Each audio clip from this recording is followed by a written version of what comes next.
Marilah kita berdoa. Allah Bapa yang Maha Kuasa yang bertahta di surga, kami bersyukur atas kasih setiamu yang selalu memelihara kehidupan kami. Kami rindu Engkau selalu bersama kami. Datanglah Engkau pada hari ini pada hidup kami lewat firman-Mu, sehingga kami mampu menjalani kehidupan kami. Firman menjadi kekuatan, menjadi pelita dalam kehidupan kami. Terima kasih Tuhan, dalam nama Yesus Kristus kami berdoa dan mengucap syukur. Amin. Bapak, Ibu, dan saudara terkasih dalam nama Yesus Kristus, yang menjadi renungan kita pada hari ini, tertulis dari kitab Efesus, pasal 2, ayatnya yang ke-22, demikian firman Tuhan. Di dalam kamu juga turut dibangunkan menjadi tempat kediaman Allah di dalam roh. Di dalam kamu juga turut dibangunkan menjadi tempat kediaman di dalam roh. Bapak, Ibu, dan saudara kasih dalam nama Tuhan Yesus Kristus, teologi Paulus selalu menekankan bagaimana hidup di dalam Kristus. Pengorbanan Kristus menjadikan manusia beroleh status baru sebagai anggota keluarga Allah. Orang percaya tentu akan dibangun menjadi bait Allah yang hidup dan menjadi kediaman Allah di dalam roh. Dengan demikian, tidak ada perbedaan dan pengkotak-kotakan. Kita satu dalam kerajaan Allah. Dalam konteks nats ini, orang Yahudi memiliki suatu pemikiran bahwa sebagai bangsa pilihan Allah, bangsa yang dikuduskan, tentu mereka berbeda dengan bangsa yang lain. Begitu sulit mereka untuk dapat bergaul dengan bangsa yang lain. Bahkan mereka menganggap najis jika masuk ke rumah orang yang bukan Yahudi.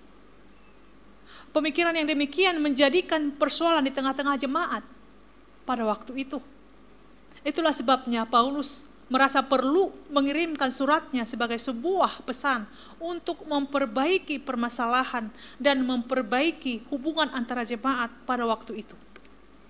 Satu pesan pada surat ini adalah bahwa mereka telah dipersatukan dan dibangun dalam satu dasar yang sama, yaitu Kristus Yesus. Paulus menekankan betapa pentingnya kesatuan dalam sebuah jemaat, walaupun memang masing-masing jemaat memiliki banyak perbedaan. Namun di tengah perbedaan itu masing-masing harus saling menghormati dan menghargai, serta saling tolong-menolong. Gereja adalah tubuh Kristus. Tiap-tiap anggotanya telah dipersatukan oleh darah Kristus. Maka tugas gereja dalam suatu persekutuan, kesaksian, dan pelayanannya akan lebih sempurna jika dilakukan dalam kesatuan. Gereja yang benar ialah gereja yang dibangun dan menjadikan Kristus sebagai batu penjurunya. Kematian Yesus di kayu salib adalah untuk memperdamaikan Allah dengan manusia dan mempersatukan jemaatnya. Ketika tirai bait Allah terkoyak, melambangkan tidak adanya lagi pemisahan kita dengan Allah dan sesama kita. Kita dipersatukan oleh kasih-Nya. Darah Yesus yang tercurah di kayu salib mempersatukan orang percaya menjadi satu tubuh dalam Kristus. Dibangun dengan dasar yang sama, saling berkaitan satu dengan yang lainnya. Dalam realitanya, saat ini hendaklah kita senantiasa melihat kepada salib Kristus. Dia mati untuk mempersatukan kita. Hendaklah kita yang telah dibangun dalam Kristus selalu memelihara kesatuan dalamnya, saling menghargai dan saling membantu dalam iman dan kasih, sesuai teladan kasih Kristus, Tuhan dan Raja Gereja. Bapak, Ibu, dan saudara kasih dalam nama Yesus Kristus, dalam hidup ini, Tuhan selalu mempunyai rencana bagi setiap kita untuk mencapai kemuliaan-Nya. Maukah kita memberi diri untuk dibentuknya menjadi pribadi yang dilayakkan sebagai anggota kerajaan Allah yang kudus dan berkenan di hadapan-Nya? Maukah kita melayaninya sebagai batu hidup untuk membangun bait Allah? Saat ini Tuhan ingin membangun bait Allah yang baru, yaitu gerejanya secara universal, yang tidak merupakan bangunan fisik yang dibuat manusia, melainkan bangunan yang disusun dari orang-orang percaya dalam Tuhan Yesus. Model atau karakteristik manusia yang direncanakan dan dikehendaki oleh Allah, yaitu manusia yang hidupnya berkarakter, yang selalu meneladani hidup Yesus. Kita baca di Roma 8 ayat 29. Artinya, kita tidak boleh lagi serupa dengan dunia ini. Saatnya kita harus masuk terus-menerus ke dalam proses pembaharuan pikiran yang selalu diubahkan oleh firman Tuhan setiap hari dengan tanpa batas, agar hidup orang percaya selalu berkenan di hadapannya, menjadi hidup yang sungguh-sungguh berubah dan berbuah. Bukan hidup yang selalu berubah namun tanpa pertobatan yang sesungguhnya di hadapan Allah. Sebagai orang percaya yang ditempatkan Allah dalam dunia menjadi umat pilihannya, kita tidak boleh lagi mengabaikan panggilan hidup kita, yaitu menjadi umatnya. Mengabaikan Tuhan artinya seseorang lebih banyak mengutamakan kepentingan, kesenangan diri sendiri, memiliki target prestasi diri agar menjadi manusia sukses secara akademis, punya jabatan, punya kekayaan melimpah. Tidak lainnya tujuannya agar lebih dihargai.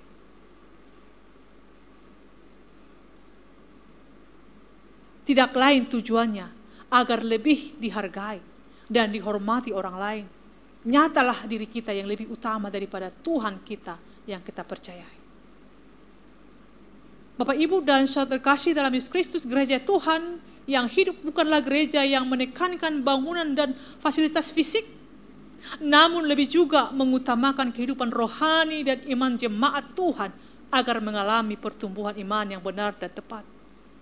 Sehingga gereja Tuhan menjadi kuat dalam menghadapi segala tantangan zaman yang semakin berkembang dan berkompetisi, maka gereja Tuhan, jemaat Tuhan juga siap menghadapinya. Bahkan mampu menaklukkan segala tantangan yang akan mengganggu, menggoda kehidupan rohaninya. Gereja yang hidup adalah gereja umat Tuhan yang selalu mempersiapkan dirinya sebagai mempelai Kristus yang layak, kudus, dan tidak bercacat celah. Maka umat Tuhan selanjutnya terus membangun diri dengan tekun agar dapat menjadi serupa dan segambar dengan Khaliknya, Allah yang penuh kasih. Hidup orang percaya hendaklah menjadi hidup yang senantiasa berkenan di hadapan Allah, sehingga tentu Allah juga berkenan atas hidup kita, atas apapun yang kita pikirkan dan kita perbuat, agar semuanya itu tidak sia-sia di hadapan Allah, sekalipun hal itu sepertinya berkenan bagi manusia.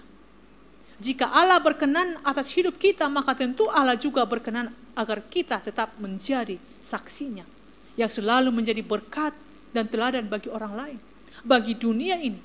Karena kitalah umatnya, tempat kediaman Allah di dalam roh. Setiap kita dipanggil untuk hidup sesuai teladan Kristus yang memberi hidupnya bagi kita, agar kita dilayakkan kembali di hadapan Allah. Maka hendaklah kita pun sebagai tempat kediaman Allah dalam roh senantiasa memberi hidup dan diri kita bagi pekerjaan Tuhan yang terus dinyatakannya, agar banyak orang pun menjadi percaya dan selamat.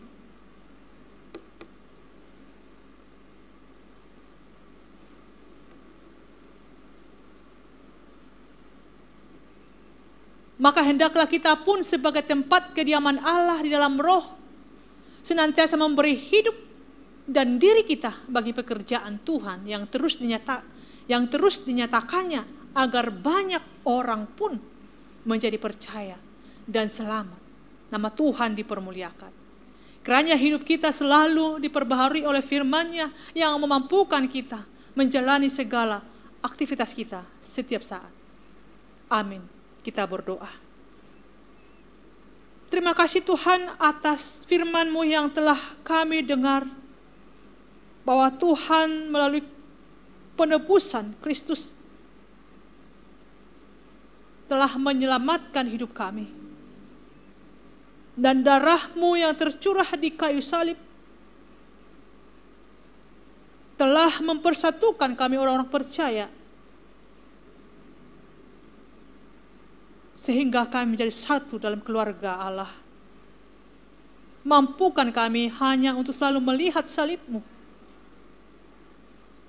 sehingga kami mampu saling mengasihi, sehingga kami mampu memelihara kesatuan yang Tuhan inginkan dalam suatu persekutuan yang kudus, sehingga kami mampu melakukan yang Tuhan kehendaki, mampu bersikap yang berkenan di hadapan-Mu, memberikan diri kami menjadi tempat kediaman-Mu, tempat Allah, Roh-Mu yang kudus, sehingga kami memancarkan buah-buah Roh yang berkenan di hadapan Tuhan. Berkati firman-Mu ya Bapa, mampukan kami menjadi pelaku firman-Mu. Berkati jemaat Tuhan, kami serahkan hidup kami hanya ke dalam tangan pengasihan-Mu. Terima kasih Tuhan, dalam nama Yesus Kristus kami berdoa dan mengucap syukur. Amin.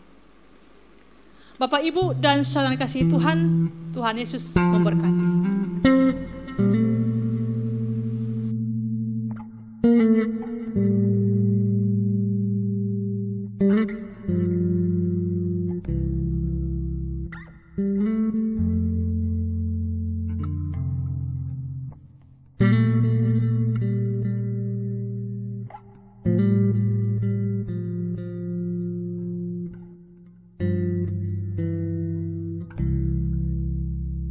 Mm-hmm.